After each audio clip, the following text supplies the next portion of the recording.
Hey everyone, I'm going to be reading from the book New Morning Mercies, which is a daily gospel devotional written by Paul David Tripp and published in 2014. Today's date is the 27th of February, 2025.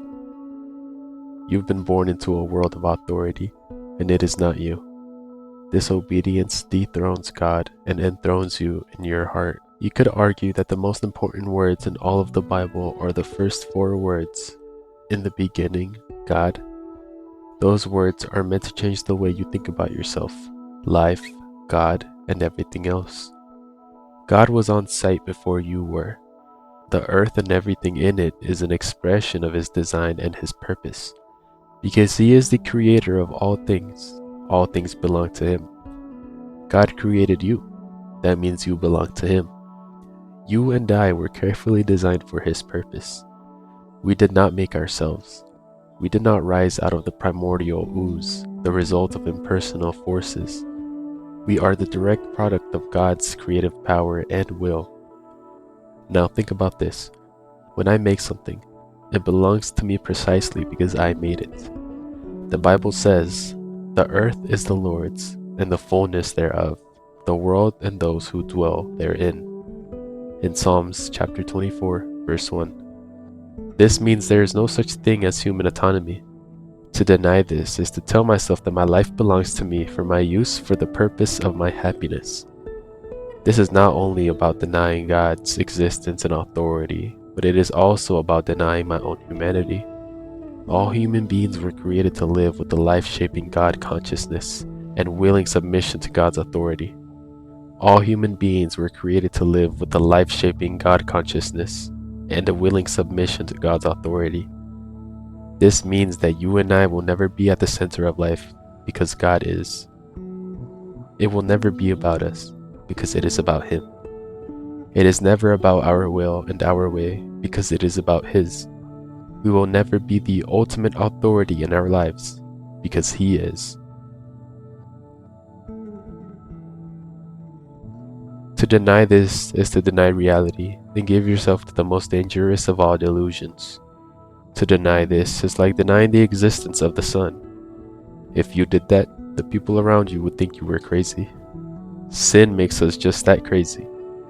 We deny the evidence that is all around us of God's existence and authority. We tell ourselves that we are the only authority that we need. We write our own moral rules. We tell ourselves that we know what is best for us. We willingly step over God's wise and protective boundaries. We run after what God says is wrong, and we chafe against what He declares is right. We deny Him as King and set ourselves up as the kings of our little worlds. We forget His glory and live for the glory of our own pleasure, power, comforts, and ease. This is why grace is essential. It takes powerful rescuing grace to transform me from a self-rule junkie into a person who willingly and joyfully submits to the plan and purpose of another. It requires powerful mercy for me to become a person who surrenders self-appointed authority to the authority of God. It takes grace for me to acknowledge that there is a king and that he is not me. It takes God's rescuing hand for me to forsake the purpose of my kingdom and take up the purpose of his. Jesus submitted himself to the Father's will, even to death, so that you and I would have the grace we need to do the same. For further study and encouragement, read Psalm chapter 19.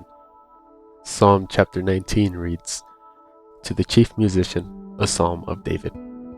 The heavens declare the glory of God, and the firmament showeth his handiwork.